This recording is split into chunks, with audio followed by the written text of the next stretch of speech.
Was Gilgamesh, the demigod of ancient Sumeria, a descendant of ancient astronauts? Zecharia Sitchin purported the theory that the ancient beings known as the Anunnaki had arrived on Earth in the search for gold. Around 450,000 years ago, they got attracted by the gold reserves in Southeast Africa. The Sumerian king list has the names of the intelligent beings that arrived on Earth before and after the Great Deluge, the Great Flood, and they used to live tens of thousands of years. The list written in the Sumerian language consists of the names of numerous kings who ruled ancient Mesopotamia and also shared the details of their supposed length and location of kingship. Along with the list, the text also includes the events of the Great Flood, traditions, tales of Gilgamesh, and stories of antediluvian rulers. Undoubtedly, in popular culture, the name Gilgamesh is more unnoticed than it should be. He's the father of all the mythological heroes that have been known in the history of mankind. His circumstances are consistent with those of most epic heroes. He is himself part divine. He interacts with gods and goddesses, and his story involves a series of adventures and superhuman victories. During his adventures, Gilgamesh is on a quest to find the secrets of immortality. And like other great things, his story was also originated in ancient Sumer, the cradle of civilization. He lived in ancient Mesopotamia between the Tigris and Euphrates rivers, presently in Iraq.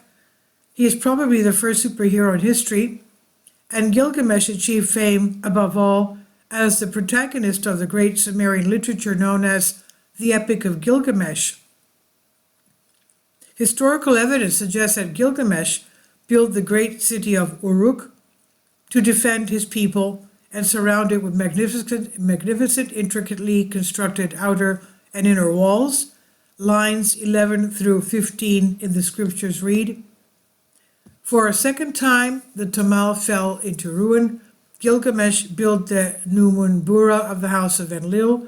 Ur-Lugal, the son of Gilgamesh, made the Tumal preeminent and brought Ninlil to the Tumal." Gilgamesh fought against the demon Humbala or Huwawa, along with his former enemy Enkidu, and after killing the demon, they brought his head back to Uruk on a raft being built from massive trees. He and Enkidu also defeated the bull of heaven sent by the furious goddess Ishtar after Gilgamesh refused to become her lover. The Epic of Gilgamesh is believed to be around 4,500 years old, written about 2150 BC. This is the oldest preserved great Sumerian poetic work that recounts his adventures and the search for immortality after the death of his friend Enkidu. The Sumerian list and Gilgamesh. According to the historical list, Gilgamesh was the son of the goddess Ninsum and a priest named Lila, and was the ruler of the district of Kulab and the fifth king of the city Uruk around 2750 BC. Gilgamesh was two-thirds god from his mother, the goddess Nimsun, and one-third human from his father.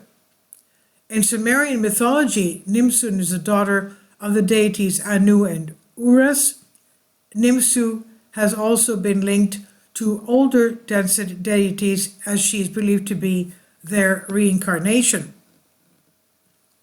According to the Pabil Sag Journey to Nibru, Ninsun was originally named Nininshina, and according to the ancient Babylonian texts, Nininshina wedded Palib Sag near a riverbank and gave birth to Damu as a result of the union.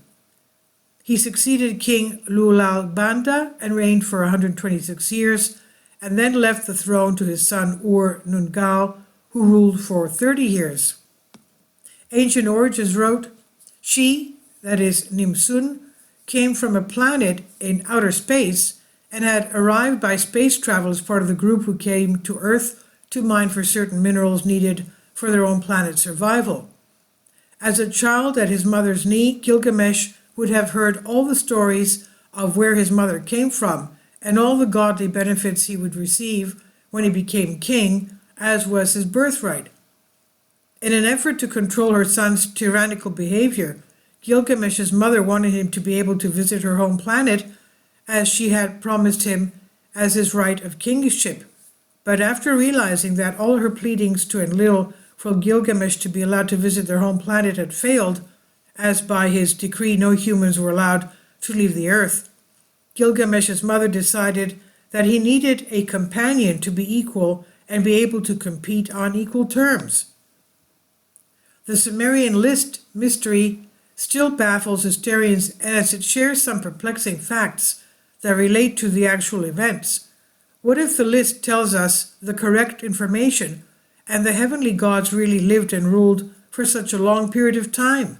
What if they possess the technology to increase life expectancy and become what we would call something like immortals? And this is on House and Wise by Vicky Verma. Please leave your comments. Thank you for your support. Support my Patreon account. The daily posts are 5 videos daily, and they are totally different from what I have on my YouTube channel. Thank you so much for your support and that you find all my content so interesting. You'll find the Patreon account details in the description box below.